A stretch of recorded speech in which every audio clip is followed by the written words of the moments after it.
Well, good morning. We are 2 weeks away from the end of what has been a very interesting year. We live in an age when science and technology play a major role in so many aspects of our lives. We have a guest this morning whose education and experience are in those fields. He's also someone who has worked at the highest levels in American industry. He has other accomplishments as well. We'll tell you more about that starting right now.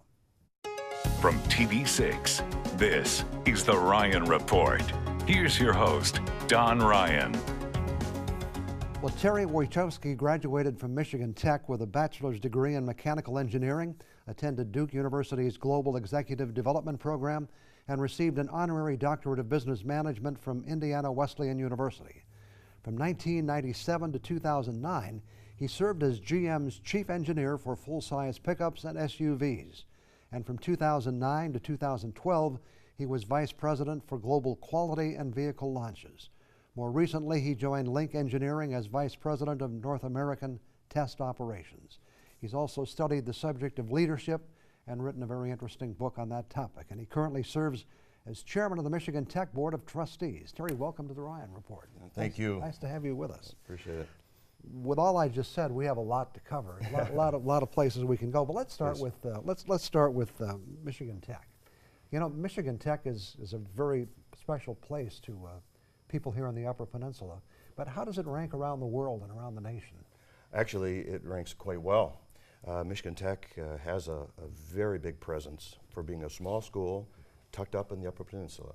If you go down to southeast Michigan, which is the epicenter of our industries here, right. Michigan Tech graduates are highly valued. We used to say in our assembly plants that you could tell who was from Michigan Tech because if the line went down, other people would scurry away and the Michigan Tech engineers would run to the line to figure out why it was down and what to do to make it go. So it was always that land running, lean in fully and just be extremely high work ethic, really knowledgeable on their task, and great engineers and throughout all our graduates. So it's highly valued and highly sought after our graduates. Very special place. Yes. I'm sure there are many challenges you face as a member of the board, but certainly one right now. Glenn Meraz has announced that he will be leaving as president at the end of this term. Yes. How is the process going to replace Glenn? It's going quite well, and it started quite a while ago. You always have to be looking at progression and succession for your staff, and Glenn knew that there would be a time when he would be stepping down, retiring, and he didn't want to leave the board in the lurch. So we've been talking about it for quite a while, and so it didn't come as a surprise. It was disappointing because Glenn's done a tremendous job as the president. He and Gail have just done an excellent job leading and representing the university. So it's a big task to replace him. But we have a process that we've put in place. We've got excellent leadership and everybody contributing to that. And so far, I'd say the process is right on track to identify the best, highest caliber candidates we can to fill those shoes that Glenn will be leading. And in fact, he has very interesting history in that he really worked his way up through the ranks. He did. Which seldom happens with university presidents. Yeah. He at one time was an instructor at the school. He was. We'll talk more about your interest in science and technology, but is Michigan, those of us who've been around for a long time remember Tech as a forestry and mining school. Right. It's obviously moved a long way from there, but has it positioned itself for the science and technology of the future? It has, and it needs to continue to do that because that's a moving target. This Saturday will be the winter commencement, and that's a highlight. I love being at our commencement. And it's interesting because when they announce different schools to stand and come forward for their diplomas, when they talk about the engineering departments, mechanical engineering, for instance, please stand. It just almost creates a vacuum. There's so many. Right. And again, very highly sought after in industry. So it's really established itself in a leadership position, both from undergraduate and creating engineers, and also in research and development in the new technologies. However, as you mentioned, the world's changing in the areas of science and technology, and so the students need to be evolving with that, and how they're going to have to be lifelong learners to stay abreast, and the way we deliver education, that's going to have to change along with that to make sure that it remains relevant and producing the very finest engineers and scientists and business men and women we can. Are those the key challenges you're facing, finding a new president and positioning the university for the future? Yeah, the board's primary responsibility is to make sure that we have an excellent leadership at the university. And so hiring the president is by far our biggest priority and responsibility. And so we formed a presidential search committee. We've staffed that with some of our board members. It's staffed with several faculty members, administrators, staff members, undergraduate students, graduate students, alumni, some local residents, forming a board to, and then we also brought in a search firm, Storbeck Pimentel and Associates, to help. This is what they do. And so now we're soliciting some of the very the best talent around and going through the process now of vetting those. And then the interviews will start very shortly. And then they'll winnow that down to a select few, which will then be presented to the board. And the board will go through the interview process and make a final selection. In your presentation to the Economic Club several months ago, which is where I first had an opportunity to meet you, that's fine. You said that by 2020, 80% of jobs will be STEM, science, technology, engineering, mathematics. Do you still stand by that prediction? I do. Industry does. The problems that are faced by society today are much more complex than they used to be. They're not just single dimensioned. And so the approach to them has to be, how do you solve a complex problem? And to do that, the skills you have as a STEM student, professional, those critical thinking skills, that's what's necessary. I was interested, I came through Marquette. You now have 3 roundabouts to get just through a little bit of town. Somebody had to figure all that out. Right. And you know, it takes not just civil engineers, but you know, construction and road, and it takes you know, how are traffic signals coordinated and that type of thing to make society work. I think we're going for the record. Yeah, I think I was impressed. I said, you are kidding me. We actually have 7 now. We'll get back and talk about this some more in just a couple of minutes. Back with more on the Ryan Report after we take this break.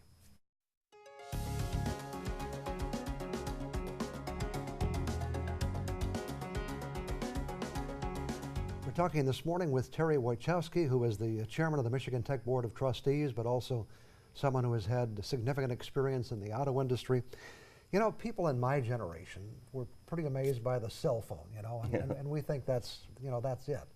But, you know, based on what I've heard you say, we ain't seen nothing yet, have we? Not just about phones, but about technology. Yeah, I'd say that's a good way to summarize it. We ain't seen nothing yet. The rapid change of technologies and taking different technologies and now adding and combining them in new ways that didn't exist before are creating incredibly new products, services, just adding value in different ways to society, leading to what's often referred to as the 4th Industrial Revolution. I think you referred to it as the brilliant machine age in your presentation. Yeah, the brilliant machine age. We've had machines in our lives. These new machines are becoming brilliant in the things that they can do. Now, you know, we came into this decade, you know, hearing about, the average person I'm talking about, hearing about driverless cars, but thinking, well, that's, you know, that's way in the future. And now they're on the road, not for everyone, but at least testing them. You believe this is the transportation of the future, don't you? I do. I didn't. At first, when it was first introduced to me, I thought, nah, it's just too complex. About a year later, I met with the research guys, and they started showing me what they were doing. I was like, you got onto something here. And then the next year, we were driving in a car that was driving by itself. And I said, yeah, this really can happen. And it's just a snowball that's continuing to build momentum in the entire industry, moving toward an autonomous mobility world. And it kind of started with some companies who weren't traditionally in the auto industry, but the fact that the big automakers are involved kind of tells us something, doesn't it? Yeah, absolutely. There are those who say this is really going to not just create driverless cars, but change everything about cars, ownership, you know. Do you see that happening too? I do. In fact, we used to refer to ourselves as being in the auto industry and working you know, on cars. And now, not even called the auto industry now. Now it's being called the mobility industry. What's it mean simply to get from point to point? The ownership experience. Do you actually have to buy it? Or will you simply be able to share products? If you need to get from one point to another, can you just get on your phone, touch a button, and a vehicle of some sort appears, it's ready for you, you get in it, takes you where you want to go, and then you're done with it. You dismiss it. It goes on to its next task.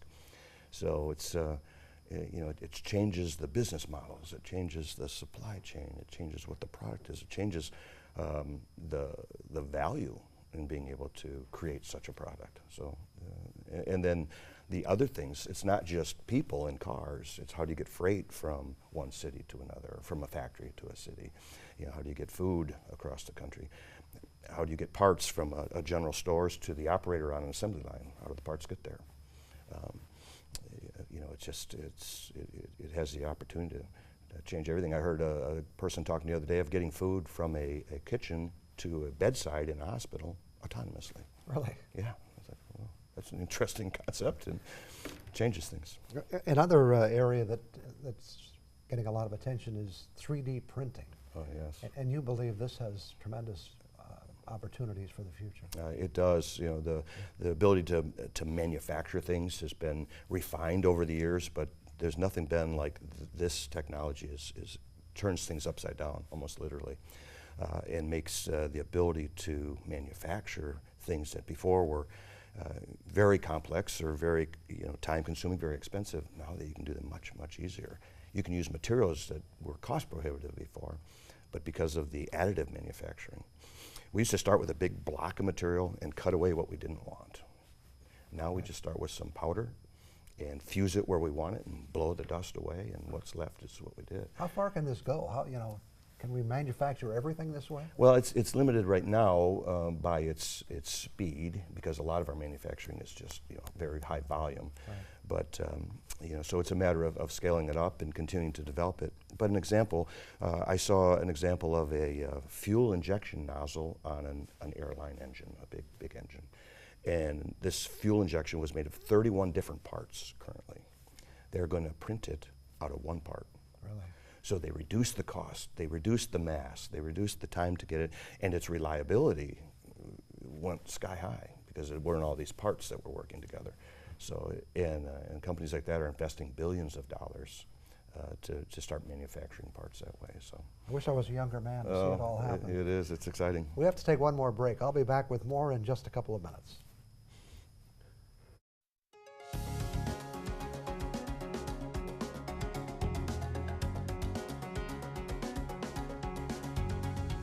Terry, before we get away from technology, one other point I wanted to cover was artificial intelligence. And I know you've talked about that. But we also hear people say that there could be some dangers with where we're going with people, even like an Elon Musk, who's a pretty savvy guy. What do you think about the future with artificial intelligence? I think it's going to continue to grow in its impact and how it's used and where it's used. I think it has incredible power. It is going to be the power behind a lot of the advances that we see in this brilliant machine age. It's what makes them brilliant. Is there a downside risk? I think with any technology, if it's applied unwisely, there can always be a problem. Every time you solve one problem, you create others. Mm-hmm. And that's kind of the way it is here. But I don't see it as a fatalistic, as some people project. But I do think it's something that we have to be very cognizant of and watch where it's applied and how it's applied. Because taken to an extreme, you say, there are people saying, well, why can't IBM's Watson serve as our board of directors? Why can't he be the mayor of our city? Right. Yeah. It's like, well, I want to move on, and we only have time to scratch the surface. Sure. But you've written a book called The Energy to Lead, and it has a lot to do with, it has all to do with leadership. And you draw a distinction between leadership and management. Maybe we can get into that part. Yeah. I think that management is important because we have to bring order out of chaos and we have to manage the works that we have. But management simply, it says, okay, we're going to do the things we do and we're going to do them right. Leadership isn't the same as management. They're not synonyms. Leadership says we're going to do the right things. So it's different. It's not just following a process or a set procedure that management follows. Instead, it says, what's a vision of a better world? How can we make this better?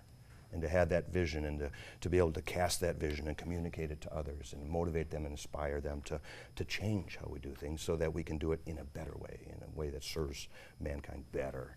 And that's a special element, that's leadership. So companies really need leadership and management, right? Absolutely, you need both. One of your interesting ideas was to identify management in terms of the laws of thermodynamics. And we don't barely have time to, as I said, scratch the surface, but just touch on that for us. Yeah, I see there are fundamental laws that dictate how energy behaves. It doesn't just do whatever it wants. There's laws, the laws of thermodynamics. And I saw that those same laws, those same precepts, construct applied to leadership. So just like energy flows, leadership is energy. Leadership is work. And it follows those same laws. So by able to study the laws of thermodynamics, I could study the laws of leadership and help to highlight them and articulate them in, I think, hopefully an interesting way. Being a senior executive in a company like General Motors must have presented some real leadership management changes for you. Yeah. How did, tell us about the process. It was, in fact, the highlight of my career was really in watching and helping and mentoring younger staff members grow in leadership to where they were capable at one level, but they continued to blossom and to see so many of the younger people that I was able to mentor now are in senior leadership positions themselves. That just thrills my heart. To me, that's leadership's a force multiplier. If you're a single contributor, you can affect the things you can touch and while you're there. But leadership's a force multiplier. You can affect many more people for much longer with good leadership. And to sort of see those principles continue. As leadership improves, people's lives improve. Poor leadership, people suffer. Excellent leadership, and as leadership improves, people prosper. So that's why I think leadership is so vitally important to our society, to our businesses, to everything we do. And we have only about a minute left, but based on what you've written, you've also included your Christian beliefs in your work ethic as well, haven't you? I did. And I used those laws of thermodynamics not only to illustrate the laws of leadership, but also a kind of a unique construct in explaining my faith and how my faith intertwines and how God is the supplier of true leadership and empowers that on us. So it was a way for me to just, again, express my faith and also my family story. You know, there's a lot of stories in there just about my children and how they learned about leadership lessons, some the easy way, some the hard way. You've been very active in your church and very active in your community as well, and still had time for a very successful career. Well, it's been a pleasure. It's been a challenge. Sleep's overrated, Don, as I'm sure you are well aware of in your career. Well, very best of luck to you in your assignment at Michigan Tech. As I said earlier on, the people of the Upper Peninsula, there are many Michigan Tech fans here. Absolutely. Some are sports fans, but Yeah. they're also fans of the school as well. Good luck in that challenge of finding a new president to take over for Glenn Mraz when he gives up that seat this year, or at the end of this year. Absolutely. Thanks for coming in this morning. Appreciate it very much. Okay, Don, it was my pleasure. Thank you very much. I'll be back with some more thoughts for you after we take one more break.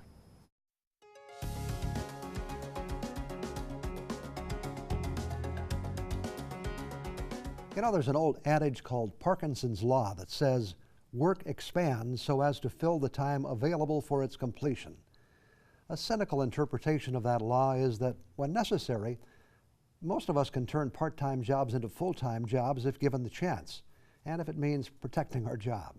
In other words, we can take all day to do a job that could be done in less time if we had less time to do it. A current form of the law, not necessarily the one Parkinson was referring to, describes the rate at which bureaucracies expand over time. But that's another story. It's not exactly the same principle, but today I'd like to propose another idea. It's called Ryan's Law. And it basically says that over time, the amount of stuff we have will expand to more than fill the space we have to conveniently store it. We kind of headed down this path once before when I talked about the incredible expansion in the number of storage units that are available in every community today. As I said then, it seems to be one of the fastest growing businesses anywhere. Dozens of different businesses hundreds or thousands of units that I see wherever I go. But as Ryan's Law decrees, it really starts long before you get to the point of renting a storage unit.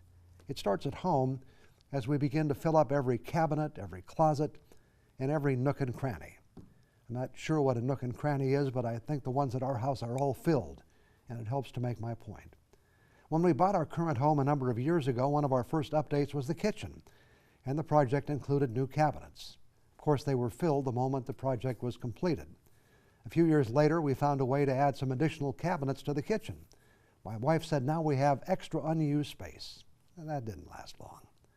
Part of the problem, and possibly a big part, concerns my tendency to want to hold on to things we don't use anymore, because we might want them at some point in the future. That covers a whole range of things: old clothes, kitchenware, electronics, toys, and things that don't even fall into an easily identifiable category. So we keep them, at least we keep them, and you have to put them somewhere, so eventually the cabinets and closets reach the point where they're overflowing. Now, through the years, I've strongly resisted the temptation to rent one of those storage units I mentioned a moment ago. Turns out I not only hold on to things long past the time they're needed, I can also be cheap about some things. Renting additional storage space to store my stuff would be one good example of that. Eventually, my only choice is to break down and throw some things away. I'm going to miss that electric sander that quit working a few years ago. The same for the pants that are too good to throw away, but I just don't wear them anymore. We also have some Christmas decorations we replaced and stopped using, as well as an audio cassette recorder that doesn't play. I'm not going to throw away those tapes, however. I might find some way to listen to them someday. I'll be back in a minute. We've used up all of our time this morning, except for reminding you that current and past episodes of our show can be seen at uppermichigansource.com, which is also a great place to get the latest news anytime.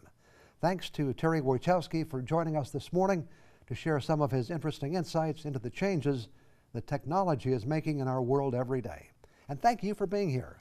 Hope we can plan to see you next week, same time, same station. Have a great day.